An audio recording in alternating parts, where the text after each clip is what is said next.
Picture this. It's spring. You've got ambition in your pocket and thrift in your heart. You ordered 5 barrels because 1 is cute, 3 is suspicious, and 5 means business. You taped up a DIY label that said, Operation Not Paying for Water, and you waited. When the first drizzle became a proper shower, the sound of rain slapping the gutters turned into the sweetest symphony. Plink, plink, plink, like coins falling into a very eco-friendly piggy bank. You stood there with a mug of coffee and a stupid grin because, for once, both your wallet and your tomato plants had a friend. That, my friends, is the opening scene of every suburban rebellion film ever. It's small-scale, planet-friendly revolt, capturing precipitation like a frugal superhero. The idea is elegant in its simplicity. Don't beg the city for favors, capture the sky and make it pay dividends in zucchinis. Practical, poetic, and smugly sustainable. You imagine yourself as a water-hoarding Robin Hood, taking what falls for your family's produce, not for profit, not for flair, but for the simple joy of knowing your basil will not perish because your bill went up again. Then, the plot twist. Your glorious 5-barrel army keeps mysteriously underperforming. You count storms like hopeful lottery tickets, watch the sky empty itself generously, and yet your barrels behave like sad little coffee mugs, maybe a quarter full at best. Rain that should have been your private treasure chest is apparently going somewhere else. Your mind tries the reasonable explanations first. Evaporation, leaks, a bored raccoon. But rationality is mercilessly inadequate. This is not misfortune. It smells like malfeasance. So you do what any suspicious suburban hero would do. You crawl under your deck like an investigative mole. Mud on the knees, flashlight haloing the dark, the world narrowed to gutters and the tiny sound of water finding a new path. And there it is, a diversion. Not a small one, an engineered redirect. Channels hidden under decorative rocks, pipes that vanish into the soil like secret culprits, the kind of plumbing you only expect behind city fountains or villain mansions. Someone has rerouted your rain, like an uninvited guest rerouting dinner to their table. What makes this worse, and yes, you'll want to sit down for this, is the face that delivers the bad news. The HOA president, clipboard in hand like a courthouse gavel made of polyester. She does not bring an apology. She brings bylaws and the special brand of bureaucratic calm that smells faintly of entitlement. Majority rules, she intones. We voted to optimize water distribution. Optimize, which in HOA speak apparently translates to, we took what you were saving for your lettuce and rebranded it as community aesthetics. Let's be clear, finding out your DIY sustainability project is being siphoned for a decorative pond behind the HOA office feels like discovering someone stole the ice cream you'd been saving in the freezer since Tuesday. Infuriating? Absolutely. Personal? Indignantly so. It's not just that water is being rerouted, it's the audacity, billing you for common sense services while siphoning your very rain to the board's backyard showpiece. That's a betrayal with landscaping. Meanwhile, the bureaucracy swings its gavel. A violation notice appears on your door like a passive-aggressive greeting card. A $300 fine for unauthorized landscaping lands in your mailbox. Unauthorized, as if permission slips bloom in storms. Then another fine. Then a doubled charge, because nothing says we enforce fairness like a punitive fee applied to someone who just wanted to water their herbs. The absurdity is deliciously infuriating. You pay dues that go into the communal pot, they spend that pot on majestically manicured shrubbery, and then they tax you for not contributing to that exact same ornamentation you didn't approve. All this sets the emotional stage. We're not just in the territory of property disputes, this is petty power play dressed up as civic virtue.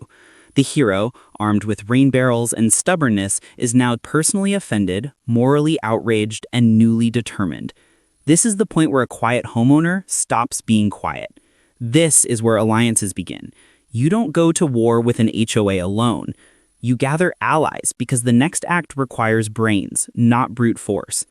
A retired hydraulic engineer who smells problems the way bloodhounds smell truffles, a neighbor with an investigative streak and contacts, a journalism major who knows how to make the boring fascinating. The rain barrel dream just turned into a full squad operation. But that was only the setup, because when you crawl under the deck and find the HOA's secret plumbing, it isn't just a surprise, it's evidence. And evidence has a way of making even the most confident clipboard-wielding official sweat. Wait until you hear what was actually hiding in those pipes and who was getting rich off your rain. There's a special kind of heartbreak that comes from realizing you're not paranoid. People really are out to steal your stuff. And in this case, your stuff isn't even a thing you bought, it's rain. Rain, free sky juice, the universe's complimentary beverage. And yet somehow your HOA looked at that falling miracle of hydration and said, you know what? Let's tax it. Let's reroute it. Let's redistribute it like we're Robin Hood. But instead of helping the poor, we're making Ms. Reynolds' petunias look fabulous. So there you are, under the deck, mud streaked across your jeans, flashlight wobbling like you're in a found footage horror movie. And what do you see? Pipes. Not yours, not the ones you installed. Shiny new PVC appendages snaking off your gutters like secret backdoors in a computer system. Only instead of hackers stealing passwords, you've got HOA contractors rerouting raindrops. Honestly, it's almost impressive in a, wow, you really woke up and chose villainy kind of way. And then, cue the entrance of the villain herself, Ms. Reynolds. HOA president, clipboard in hand, expression carved from pure disdain. She doesn't even pretend this isn't shady. She doesn't even flinch at being caught red-handed, or red-piped in this case. No, she doubles down, cool as a cucumber at a garden party she definitely overcharged for. The association made necessary adjustments to all corner properties, she says, like she's announcing a bake sale. Necessary adjustments? That's the bureaucratic equivalent of saying, yeah, we borrowed your car, but technically it's for the community. And then, with the confidence of someone who's never been told no in her life, she cites bylaw 72.3. Apparently, any excess precipitation resources belong to the association. Excess precipitation. That's not rain anymore, that's a resource. Suddenly, your puddle is a commodity, your storm runoff is Wall Street stock. If they could, they'd probably start trading futures in localized drizzle. Now, let's pause here for some appreciation. It takes a very particular kind of mind to look at water falling freely from the sky and say, yes, community property. What's next? Oxygen sharing regulations? Sunlight redistribution mandates? Sorry, sir, according to bylaw 114.7, that ray of sunshine warming your porch swing must be redirected toward the HOA's rose garden. We'll be invoicing you. And it gets worse. Not only is Miss Reynolds insisting this optimization is legal, she's got backup. 2 HOA maintenance guys standing behind her like silent stormtroopers of suburban oppression. They nod solemnly, as though this whole rainwater heist is perfectly reasonable. You can practically hear them thinking, we just install the pipes, man. Don't shoot the messengers. Meanwhile, you're standing there, muddy, betrayed, staring at your hijacked gutter system, and realizing the audacity is so thick you could spread it on toast. She doesn't just dismiss your outrage, she actually flips it back on you. Your barrels weren't approved by the architectural committee, she sighs, pen scratching across her clipboard like she's writing your obituary. Excuse me? You needed permission to put a plastic bin under your downspout? What's next? Applying for a permit to sneeze in your own yard? Let's talk about the word optimize. In engineering, optimize means making something efficient, streamlined, effective. In HOA land, optimize means steal what's yours, make it ours, then fine you for noticing. It's the kind of Orwellian doublespeak that deserves its own plaque. You almost have to admire the confidence. Almost. And let's not forget where the water actually goes. Oh, this isn't about the community garden in the noble sense of the word. It's not for a neighborhood vegetable patch where kids learn about nature. No, no, no. This community garden just so happens to be located directly behind the HOA office, a pristine, meticulously maintained showcase that mainly benefits, surprise, board members' properties, including Miss Reynolds' own Colonial, which has the perfect panoramic view of the lush, HOA-funded Eden. It's not a garden, it's a private flex. So you put it together. Your rain barrels are running on fumes, the HOA's garden is looking suspiciously tropical, and Miss Reynolds is quoting bylaws like she's auditioning for Judge Judy. That's when the betrayal truly sets in. It's not just about water anymore. It's about power, control, and the absolute gall of being told your rainwater isn't yours. Rain, water, falling from the sky. But here's the thing. Villains always overplay their hand. By showing you the pipes, by flaunting the bylaws, by daring you to challenge her, Miss Reynolds just wrote herself into Act 2 of this story. Because when you catch someone siphoning off the literal sky, you don't just shrug it off. You sharpen your pencils, you call your neighbors, and you prepare for the counterattack. But Miss Reynolds wasn't done. Oh no, she had one more card to play. Punishments. Because when stealing your rainwater wasn't enough, she decided to start hitting you where it hurts most, your wallet. If discovering your HOA rerouted your rainwater pipes was the betrayal, then what came next was the insult. Because nothing says we're the villains quite like handing you a bill for daring to complain about being robbed. Yep, the HOA took the theft of rainfall one step further and decided to monetize your outrage. A $300 fine appeared on your door like a passive-aggressive pizza delivery you never ordered. But instead of hot cheese and pepperoni, you got violation notices printed in a font that probably cost more than your monthly water bill. The charges? Oh, they're classics. Unauthorized landscaping modifications. Translation: you dared to set up barrels without kissing the ring of the architectural committee. And then there was the real kicker: confrontational behavior toward association representatives. Let's decode that, shall we? Confrontational behavior is HOA speak for asking questions we don't like. It's a bureaucratic catch-all that turns, "Why are you stealing my rainwater?" into, "Sir, we felt threatened when you raised your eyebrows." It's such a perfect racket. They take your water, reroute it to the president's prize-winning roses, and then slap you with the bill for noticing. If irony were electricity, this whole neighborhood could power Las Vegas. But of course, the HOA doesn't stop at one notice. Oh no, that would be too merciful.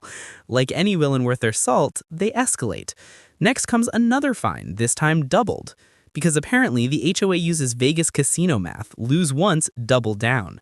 $600 for the crime of existing, plus a free side of smugness from Ms. Reynolds and her clipboard brigade. You can practically hear the pearls clinking around her neck as she marks you down as a repeat offender. And let's not overlook the absurdity of unauthorized landscaping.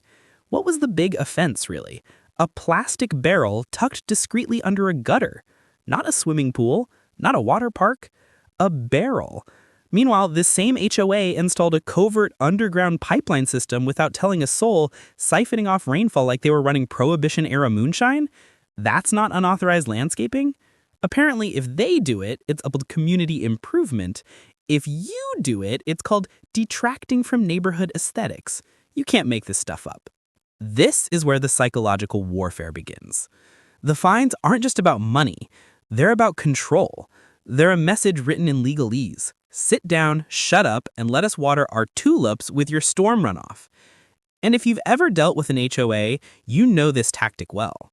They hit you with enough paperwork to make you wish you'd never questioned them in the first place. It's not about winning in court, it's about exhausting you into compliance. But here's where they miscalculated. Instead of breaking your spirit, the fines just stoked the fire. There's something about being unjustly billed that flips a switch in people. Think about it. You might tolerate inconvenience, you might tolerate smugness, but a random bill for $600? That's when people stop being polite and start getting creative. It's like Monopoly rules. You land on Boardwalk once, okay, bad luck. You land there twice, and suddenly you're plotting revenge strategies at 2 a.m. And let's be real, rainwater fines feel especially offensive because they're charging you for something that was already free. It's like someone breaking into your kitchen, eating the apple you grew, and then sending you an invoice for illegal fruit storage. It makes your blood boil in a very specific way. You start thinking in righteous metaphors. If they can charge me for rain, what's next? A sunlight surcharge? A breeze tax? $50 every time I inhale too enthusiastically? So you file the notice, calm yourself with deep breaths, and try to imagine what level of pettiness it must take for a group of adults to sit in a meeting and draft this nonsense. Somewhere in that HOA office, a group of people actually voted on whether your barrels were aesthetically pleasing enough. Meanwhile, their own decorative pond looks like something out of a real estate brochure for delusions of grandeur. And here's the best part. All of this drama over rain barrels would have probably remained a one-man battle, until the neighbors started whispering. See, nothing unites a community quite like collective outrage. Marcus down the street, he's been battling over solar panels. Eleanor, the retired hydraulic engineer, she's been documenting HOA shadiness for years. The fines, ironically, became your golden ticket. Instead of isolating you, they turned you into the rallying point. The HOA thought they were putting you in your place. Instead, they put a target on their own back. Because if the HOA thought they could keep this as a one-on-one fight, they were dead wrong. You weren't just a lone homeowner anymore. You were about to assemble the suburban Avengers. And trust me, this crew was more dangerous than any clipboard army Ms. Reynolds could muster. Here's the thing about petty tyrants. They never expect you to have friends. They think fines and threats isolate you, keep you quiet, make you the weird neighbor everyone avoids at the block party. But sometimes, their arrogance backfires in the most cinematic way possible. Instead of shrinking back, you find yourself building a team. And not just any team. We're talking the kind of ragtag squad that would make Marvel jealous. It starts with Marcus, the guy from down the street. You know the type, level-headed, wears cargo shorts unironically, probably has a tool bench in his garage that could rebuild a small aircraft. He'd already tangled with the HOA over solar panels and came out victorious. He's not flashy about it, but he's got receipts, literal and metaphorical. The moment he hears your story, he doesn't laugh it off or tell you to let it go. He says, bring your contract, let's dig. That's how you know you found your strategist. Every rebellion needs one. Then there's Eleanor, retired hydraulic engineer, 72 years old with the energy of someone half that, and the precision of a woman who spent decades telling rivers and pipes where to go. Eleanor doesn't just suspect corruption, she knows it, because she's been quietly documenting the HOA shenanigans for years. She's got diagrams, topographical maps, and enough technical jargon to make a city planner sweat. She spreads it all out on her kitchen table like she's briefing a military operation. Suddenly, your stolen rainwater isn't just an annoyance. It's Exhibit A in a case against the entire HOA regime. And let's not forget Zoe, journalism major, Marcus's daughter. She shows up with a laptop, a camera, and the kind of enthusiasm only a 20-something with a love for justice can muster. Zoe's not here for the small stuff. She's thinking headlines. Local HOA accused of stealing rainwater. She's pulling quotes, drafting exposés, maybe even practicing her dramatic narration voice for the inevitable documentary. Where you saw a problem, Zoe sees a Pulitzer. And honestly, who are you to argue? So there you are, gathered around Eleanor's table. 3 storms, 6 properties, dozens of pipes, and one HOA president with a talent for villainy. The fine notices are spread out like playing cards in a rigged game of poker. Eleanor slaps down Section 72.3, that suspicious clause about excess precipitation resources that was slipped into the bylaws without proper notice. Marcus points out that makes it technically invalid. Zoe pulls up case law, water rights statutes, and precedents faster than you can refill your coffee. And just like that, your little rain barrel project evolves into a full-blown war room. And let's be honest, it feels good.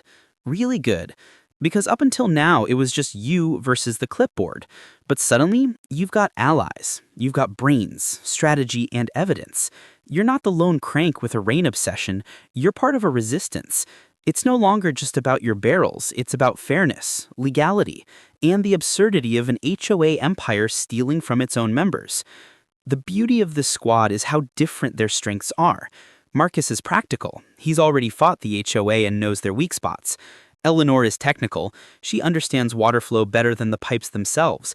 Zoe is the megaphone. She's ready to blast the story far beyond the neighborhood.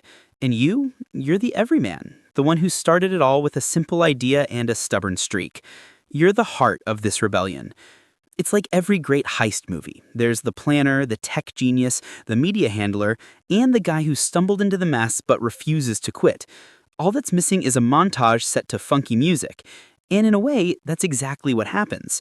Only instead of blueprints for a casino vault, you're studying rainwater drainage maps. Instead of prepping disguises, you're collecting violation notices. Instead of prepping a getaway car, you're stockpiling rain barrels.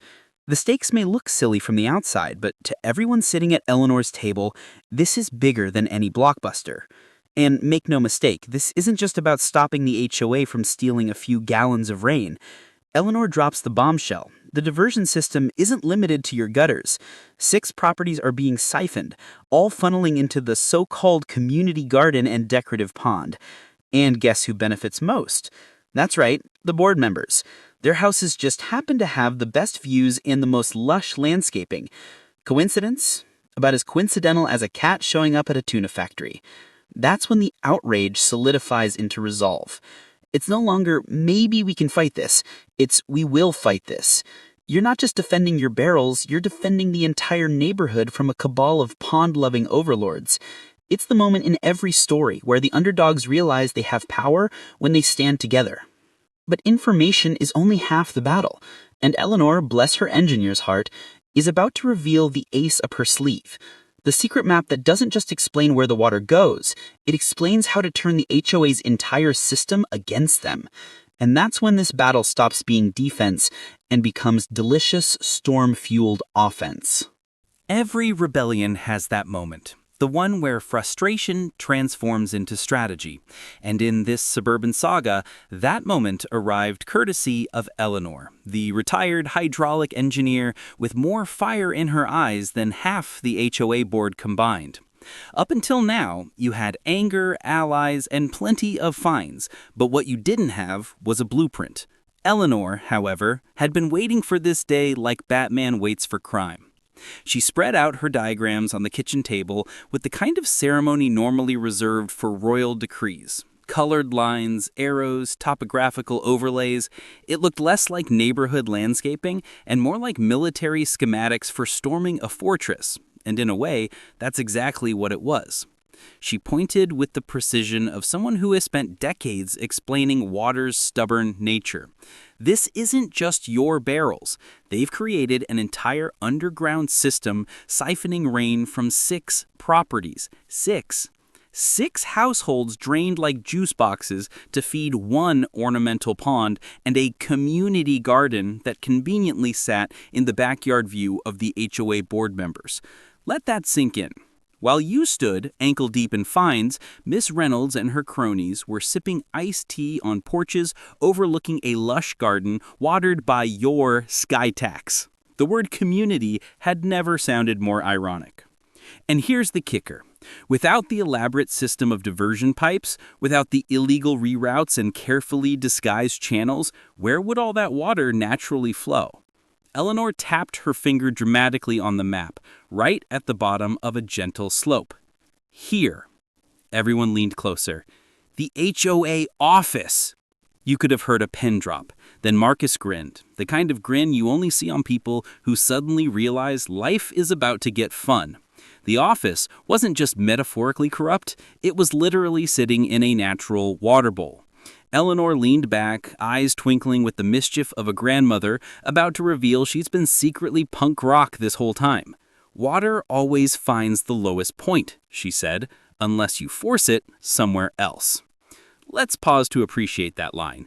It's not just engineering wisdom, it's philosophy. Water finds its level. Justice finds its level. And in this story, those levels lined up beautifully at the HOA office's front door. Now, Eleanor wasn't reckless. She didn't say, let's flood them. She simply laid out the facts. If, hypothetically, someone were to modify the existing system, all that water would simply return to its natural path. No sabotage, no vandalism, just nature reclaiming what bureaucracy had hijacked. It was less crime and more undoing someone else's bad plumbing decisions. And wouldn't you know it, the weather app chimed in like destiny itself was subscribing to this drama. The biggest storm system in 5 years was rolling in that weekend. Heavy rainfall, perfect conditions, and, oh, what's this? The HOA had scheduled their annual garden showcase for the same afternoon. You couldn't script this better if you tried. Marcus leaned over the map, eyes sparkling like a kid in a candy store. So if we were to adjust these connection points, Eleanor slid a diagram across the table. Exactly. Here, here, and here. 3 junctions. Replace their valves with these. She pulled out modified parts she'd been tinkering with, because apparently Eleanor spent her retirement like some people spend it knitting sweaters, only her hobby was designing anti-HOA plumbing warfare. It was genius in its simplicity.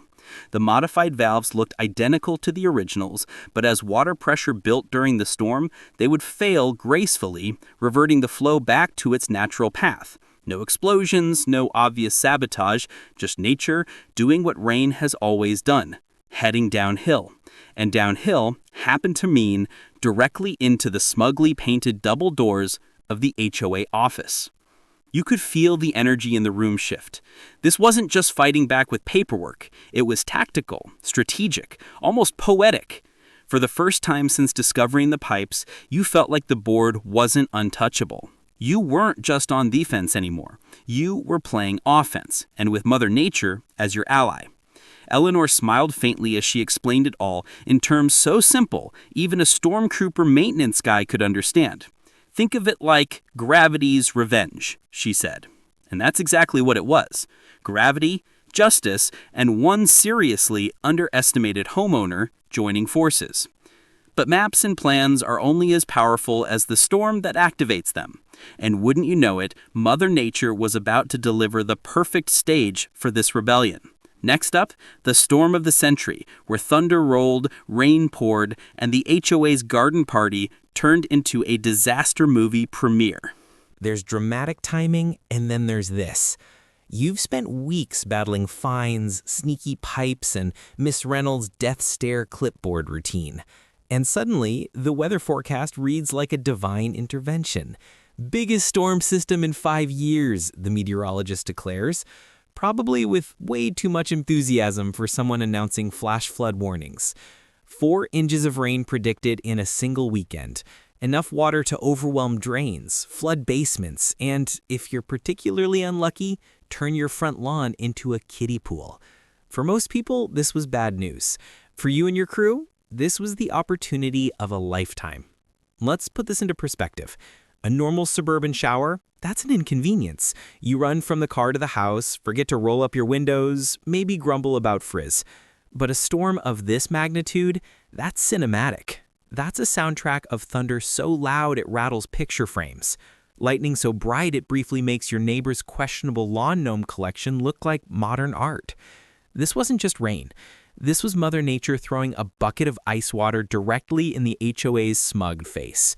The timing could not have been more delicious, because while the forecast screamed batten down the hatches, the HOA was busy prepping for their annual garden showcase, the suburban Oscars of tulips and topiaries. They had banners, brochures, probably a few overpriced cheese platters waiting in the fridge. Guests were going to marvel at the community garden, the decorative pond, the manicured rows of petunias that, let's not forget, were being watered with your stolen rainfall. You could practically hear the universe cackling. Now, this storm wasn't just big. It was strategic. Heavy rain plus Eleanor's modified valves equaled one thing: water reclaiming its rightful path downhill. And what sat at the lowest point of the neighborhood? Not your yard, not Marcus's solar panels, not Eleanor's hydrangeas. Nope, the HOA office. A building so smugly perched at the center of everything, it practically begged the gods of karma to turn it into a swimming pool. Preparation for the storm felt less like battening down the hatches and more like gearing up for a heist.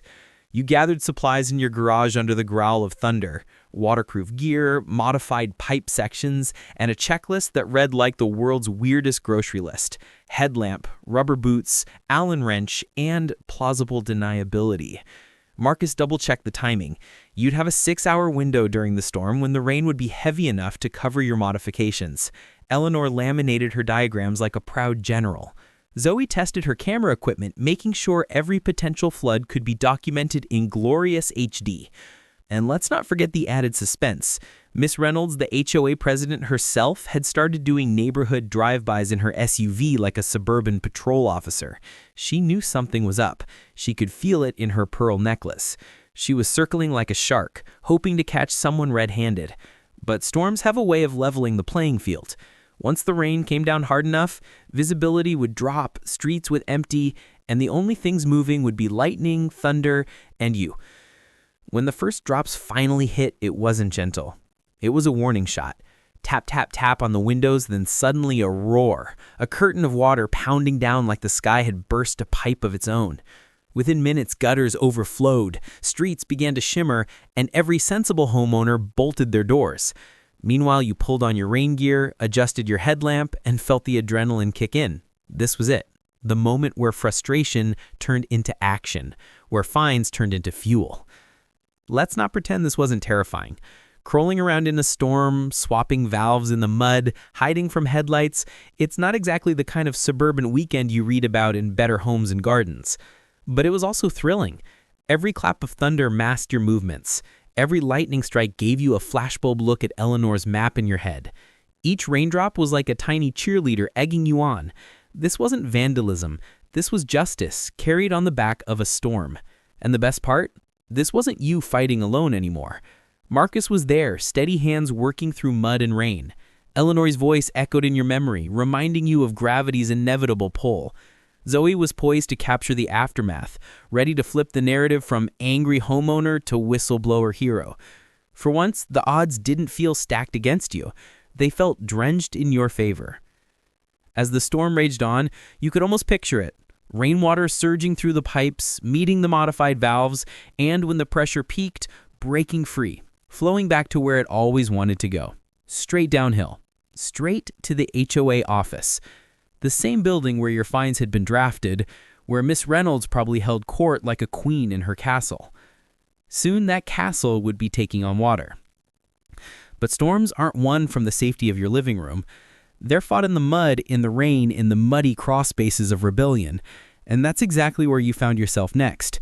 On a covert Thunderfield mission to turn HOA pipes into karma cannons. Welcome to the Midnight Pipe Sabotage. There were moments in life when you felt like the main character of a movie. For some people, it's walking down the aisle. For others, it's nailing a job interview. For you, it was crouching in the mud at 3 a.m., wearing waterproof coveralls, gripping a wrench like it was a sword forged by the gods of Home Depot, while a thunderstorm roared overhead. If that doesn't say blockbuster energy, I don't know what does. The storm had reached its full, unrelenting fury.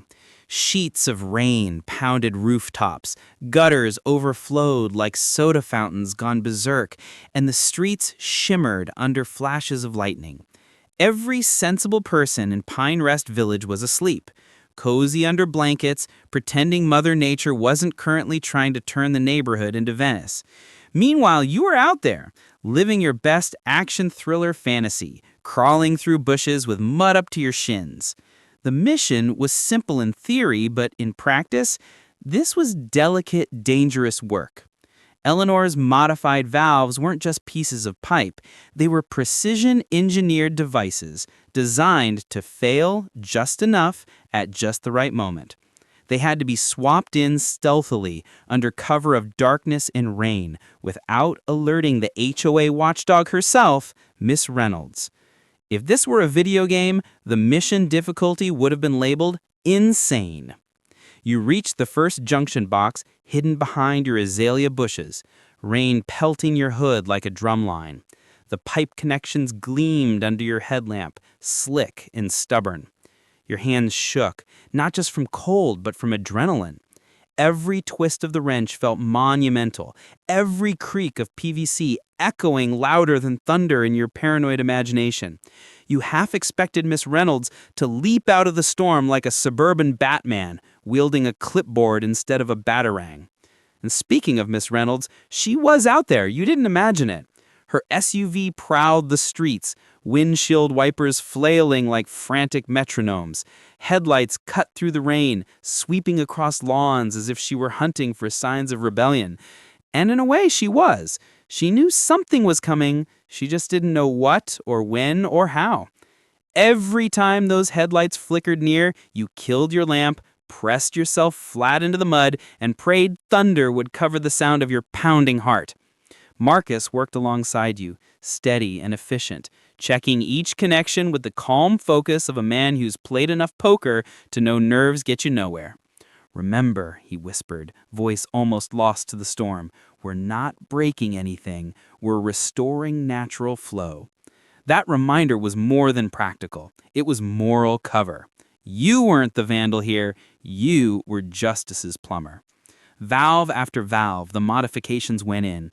Each swap was a victory, each twist of the wrench a middle finger to the HOA's overreach. By the time you reached the last junction, water was already pooling around your ankles, surging through the system like it had been waiting for this night. The storm was your ally, a perfect accomplice, drowning out sound, masking movement, and supplying the very ammunition you needed. But of course, nothing cinematic happens without a close call. Just as you finish installing the final valve, headlights flared again, closer this time. Miss Reynolds' SUV slowed to a crawl right across from where you crouched, mud-caked and breathless. You doused your lamp, pressed yourself into the soaked shrubs, and held your breath like you were hiding from velociraptors in Jurassic Park. The SUV idled, wipers screeching as if she were sniffing out rebellion with her sixth sense of HOA paranoia. Seconds stretched into eternities. Then mercifully, the vehicle rolled on, taillights disappearing into sheets of rain. You let out a shaky laugh, half relief, half hysteria. That was close enough to shave years off your life expectancy. With the final valve swapped, the mission was complete. You retreated to your garage like a war hero, peeling off dripping gloves, adrenaline still buzzing through your veins. Marcus clapped you on the shoulder, both of you grinning like maniacs who just pulled off the impossible. It wasn't sabotage, it wasn't crime, it was balance, restored. Gravity would handle the rest. And when you finally collapsed into bed, soaked to the bone, exhaustion gave way to anticipation, because you knew what morning would bring.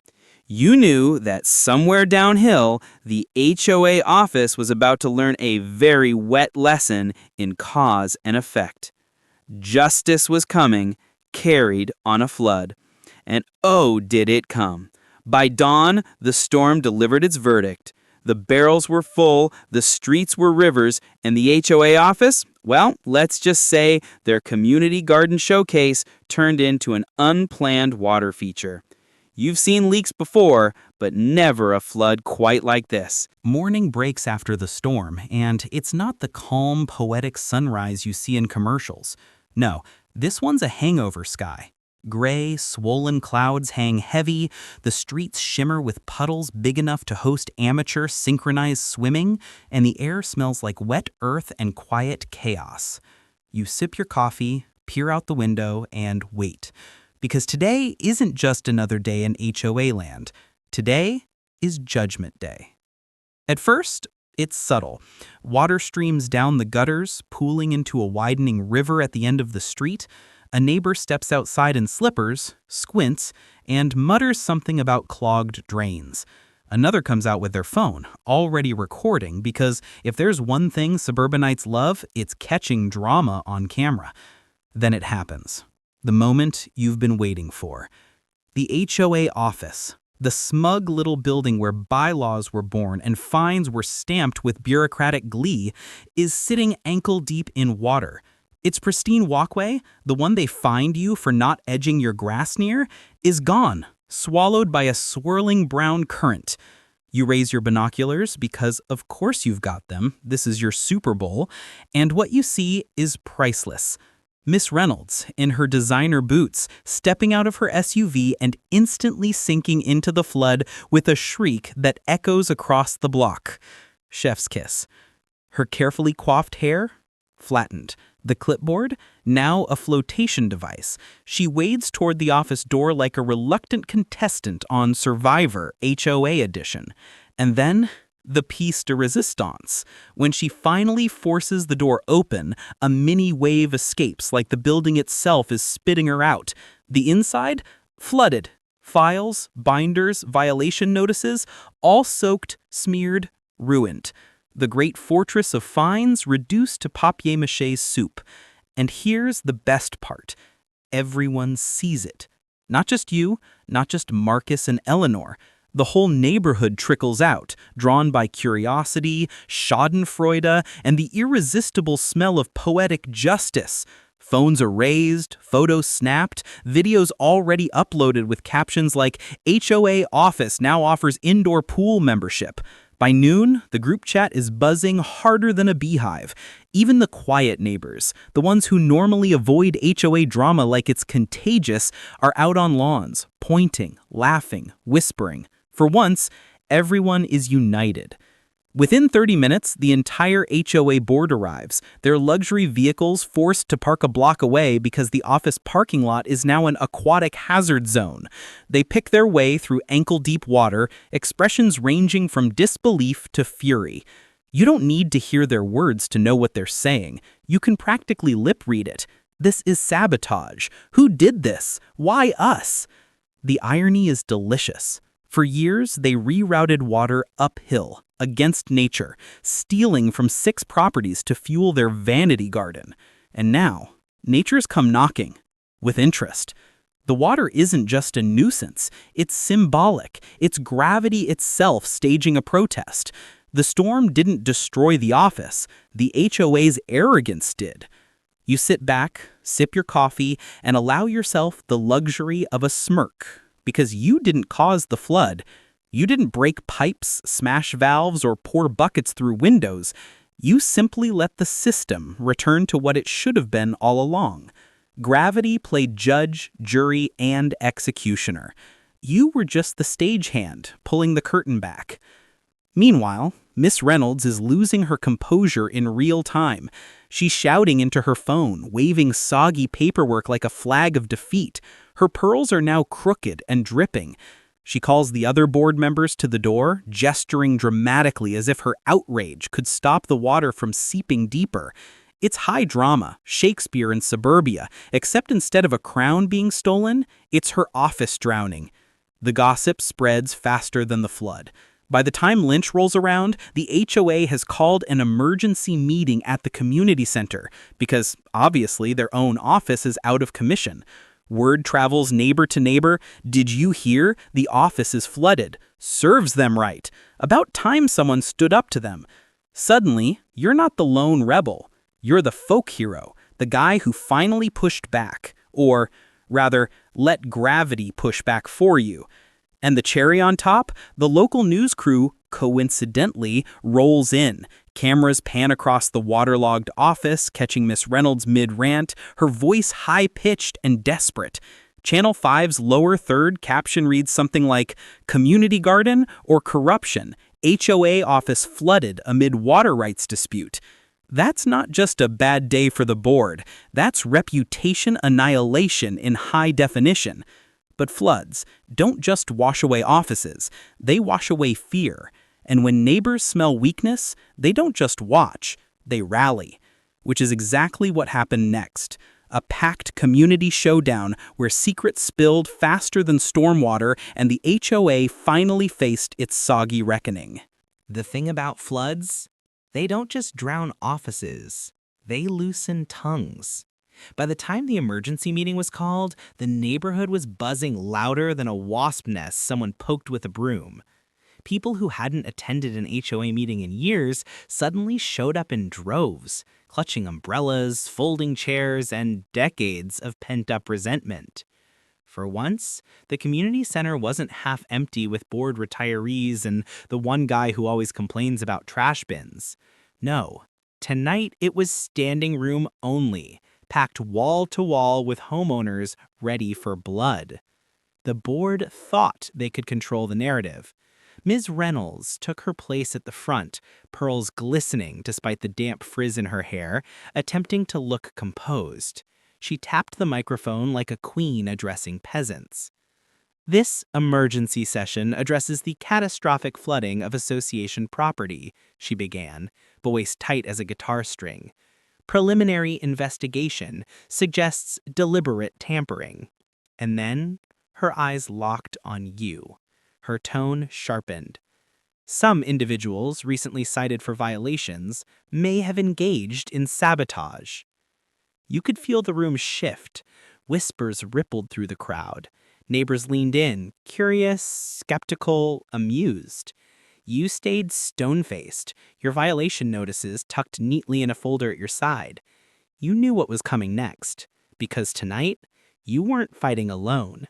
Tonight, the suburban Avengers had receipts.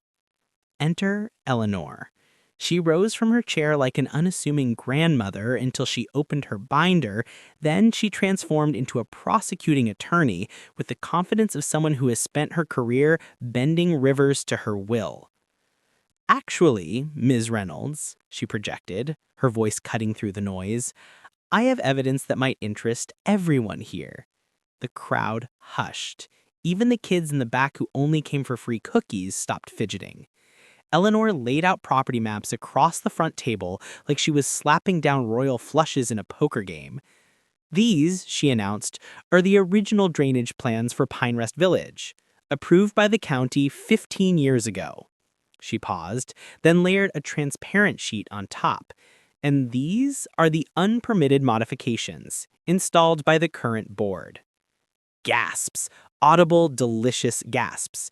The room erupted in murmurs as neighbors crowded forward, pointing at colored lines crisscrossing the maps. 6 properties siphoned, every drop of rain rerouted uphill into the so-called community garden and that ridiculous decorative pond. And who benefited most? Eleanor tapped 5 houses, circled neatly in red. The board members' properties. Ms. Reynolds sputtered. That's ridiculous. We improved community aesthetics. With stolen water, you cut in, rising to stand beside Eleanor. You held up your violation notice like a badge of dishonor. Water you diverted from my collection system after finding me for installing it. Rain I saved legally until you decided it belonged to your garden. The room wasn't neutral anymore. It was electric. Voices rose. My water bill doubled last summer. My roses died while the HOA pond was overflowing. They've been doing this for years. Then Mrs. Jameson, 82 years old, with a cane and the moral authority of a saint, struggled to her feet. They tripled my bill, she croaked, and I couldn't afford it. My garden? Gone. Her voice cracked, but her words landed like thunder. Even Zoe, in the back with her camera, had to wipe her eyes while capturing the moment. Marcus stepped forward with his ace in the hole, financial records. He waved a folder fat enough to choke a filing cabinet. I obtained proof of HOA funds being funneled into this illegal system. $27,000 of our dues wasted on pipes and landscaping contracts conveniently awarded to Ms. Reynolds' brother-in-law. The room exploded.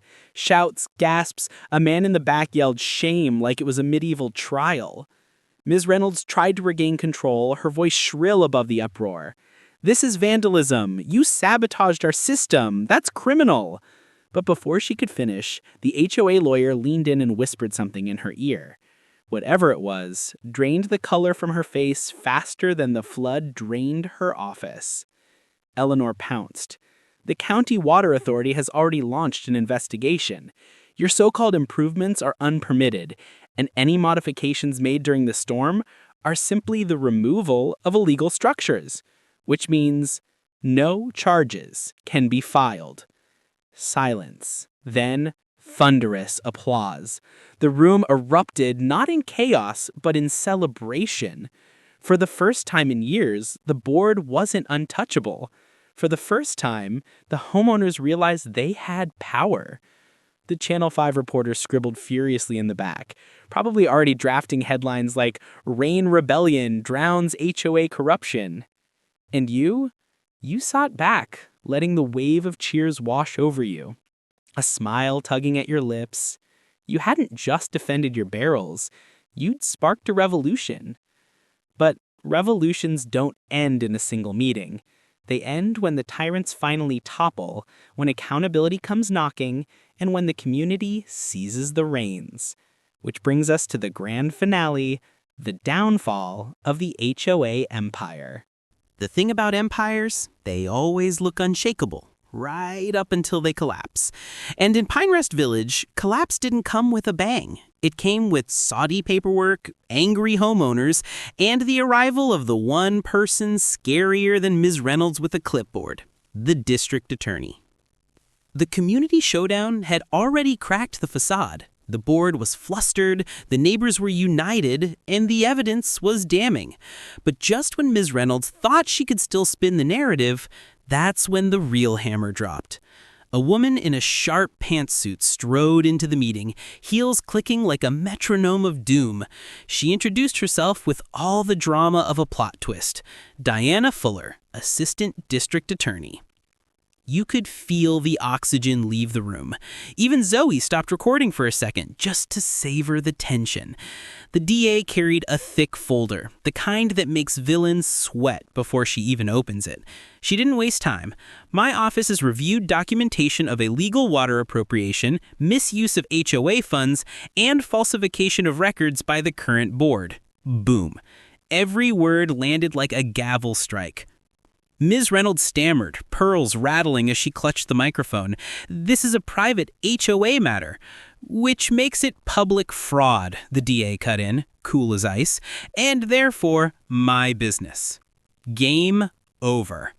She slid cease and desist orders across the table, freezing HOA accounts pending investigation. Gasps and applause filled the room in equal measure. The once all-powerful board suddenly looked like kids caught shoplifting. Their empire of fines, intimidation, and stolen rainwater had been reduced to soggy ashes.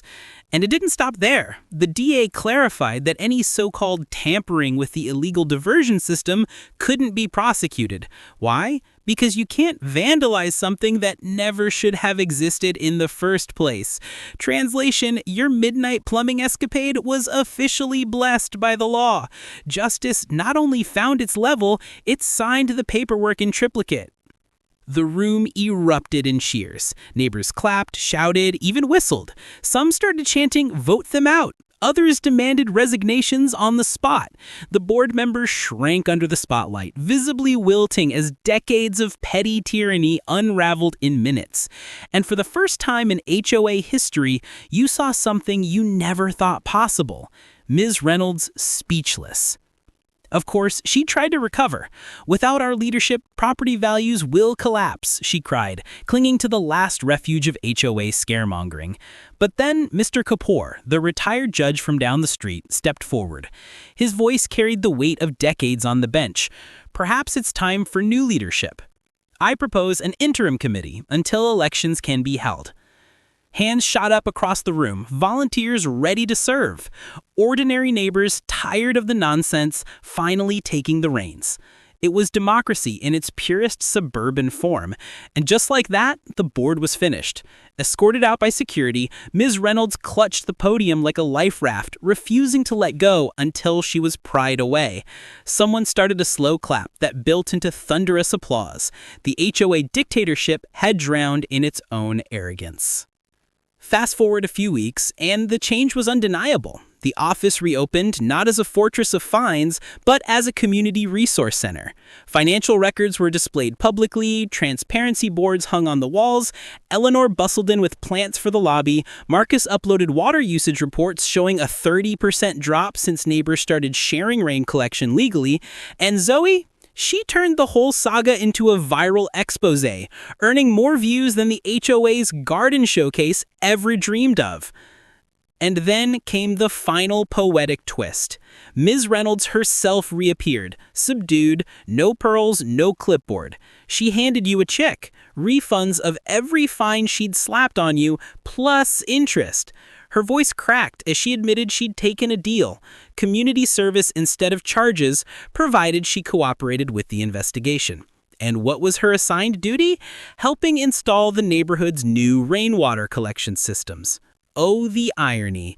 She stood awkwardly on your porch, rubber boots in hand, asking for your expertise. You could have laughed her in her face. You could have sent her packing. But you didn't. Because real victories aren't just about revenge. They're about change. You pointed her toward the Tuesday committee meetings and told her to bring gloves.